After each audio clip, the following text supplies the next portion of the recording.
Okay, so the first thing that I noticed after starting to watch it is the really high quality of the backgrounds and the animation. I mean, this is toy animation, so they have a big budget, obviously, and it's visible that they invested a ton of money into the quality of the graphics. And the second thing that's noticeable is the characters. The characters are done in 3D CG here.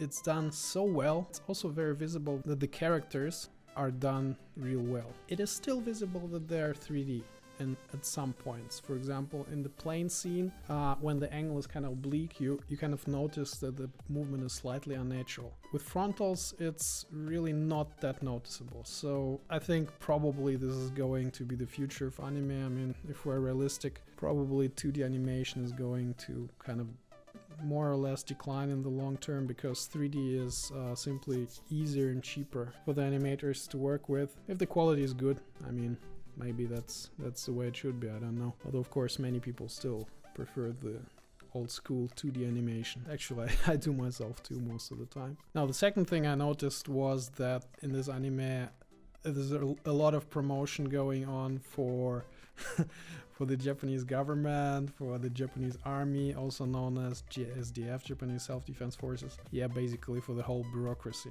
It's sometimes noticeable in series like that, that probably there is some kind of financing going on behind the scenes, or some kind of influence from the government, because all the bureaucrats and all the prime ministers and minister of this, minister of that, they're all introduced with like a title this long, and they're all kind of responsible, cool, and so on and so forth, which is probably not exactly a very realistic depiction of things. So when in the first episode of Seikaisuru Kado, this giant cube lands in Haneda, practically on the Haneda airport, which is a really nice airport, by the way, the response of the Japanese bureaucracy is, of course, it's all really cool and professional, and immediately some stuff is done, some scientists are organized, and slightly unrealistic, I think, because typically the Japanese bureaucracy is really not good at responding to unexpected events. I've seen this kind of many times over in various situations, and probably the biggest one so far was Fukushima, where after the tsunami, this whole thing with the Fukushima reactor, it was a complete disaster from a standpoint of the damage mitigation and basically solving it quick. I mean, the thing that they should have done would be to dump water on top of the overheated reactors immediately, or pump it directly from the ocean, which was not very far. But instead they kind of just sat and waited until reactors 2 and 4 basically blew off the roofs because the pressure of the gas was too high. It was kind of really bad failure of the whole Japanese bureaucratic system. So when I see it presented in Seikaisuru Kado that everything is cool and works really seamlessly and everybody's professional and so on, it's kind of I mean, come on, guys. This is not a commercial for the Japanese government here, is it? So yeah, that was the second thing I noticed. The next thing that really kind of jumped into my ear was the casting of Kugimi Aria for the kind of funny Shinawa Kanata Hakase. Okay, that's one more cliche that, the genius physicist always has to be some little girl.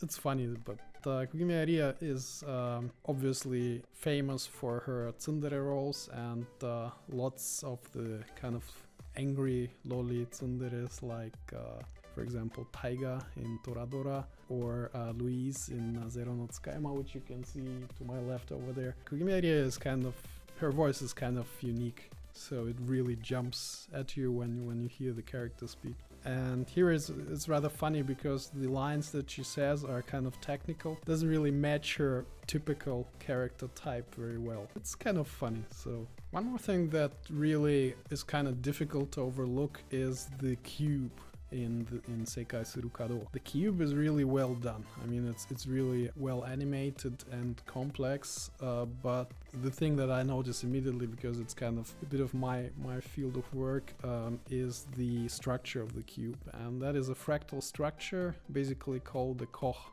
fractal, which is basically a self-replicating structure, which kind of is hierarchical. So you can Google this type of structure. It's also sometimes noticeable in real life. For example, some kinds of vegetables are like that. One more thing I kind of mentioned already is that this series is visibly a bit of an ad for the Japanese Self-Defense Forces, JSDF. You can see this, for example, in the scenes with the tank, which is really professionally and realistically drawn, and all those guys there, you know, standing like. It actually occurs quite a lot in anime. There are even series which are basically just one long commercial for the JSDF. For example, the relatively recent Gate series was like that. It was nevertheless quite entertaining if you haven't seen it, because kind of a unique idea to pitch a modern day army against a fantasy medieval type of world. So, you know, attacking dragons with rocket launchers. Original idea. That was quite fun. Of course, one thing that I always kind of have the urge to do is to criticize anime physics.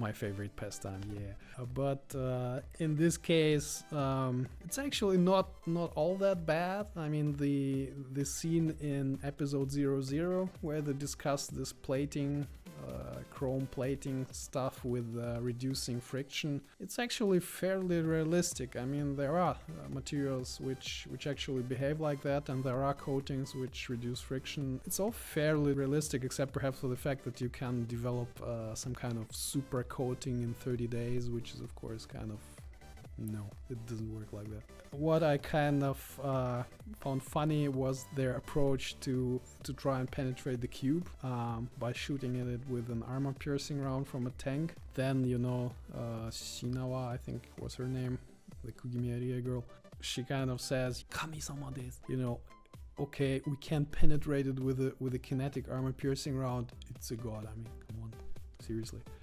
The thing can only penetrate like 60 centimeters of armor, or maybe less. It's not exactly the most powerful thing imaginable. I mean, for example, you could also use a cumulative round. They can penetrate much more, or you could also use a laser, also much more energy and much more focused. Or you can of course also use nukes. That would be probably the obvious thing to try. If we take all those typical invasion movies, the one thing to try is always, nuke them. That's the first thing. But of course Japan doesn't have nukes, and they have kind of a bad history with nukes, so it's not directly the one thing that comes to mind when scenario writers imagine something like this. And well, I think the final thing that's of course kind of cliche here is the alien, who is of course a Bishonen. Well, I don't know how the series will develop, but from the feeling of it, it's going to be a little bit cliche, unrealistic type of stuff. So this alien guy, he obviously has an insane advantage in technology over Earth. There is conceivably no way that the Shindo negotiator guy can actually negotiate anything with him. What's the point for him? I mean, what does he gain? I'm interested to see what kind of plot device they'll invent to create some kind of realistic type of plot, and we'll see how it works out. Okay, so this was my first impression of Seikaisuru Kado based on episodes 0 and 1. I think I'll probably be watching this series till the end, because it looks pretty nice from the first episodes, despite all the kind of excessive promotion of the Japanese government and the Japanese army.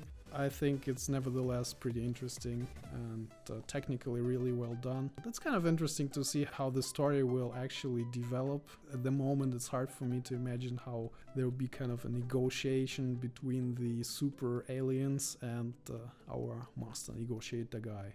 We'll have to wait and see. If you're interested, subscribe, leave your feedback in the comments. Always glad to hear about that. Thanks for watching. Arigatou gozaimasu. Mata ne.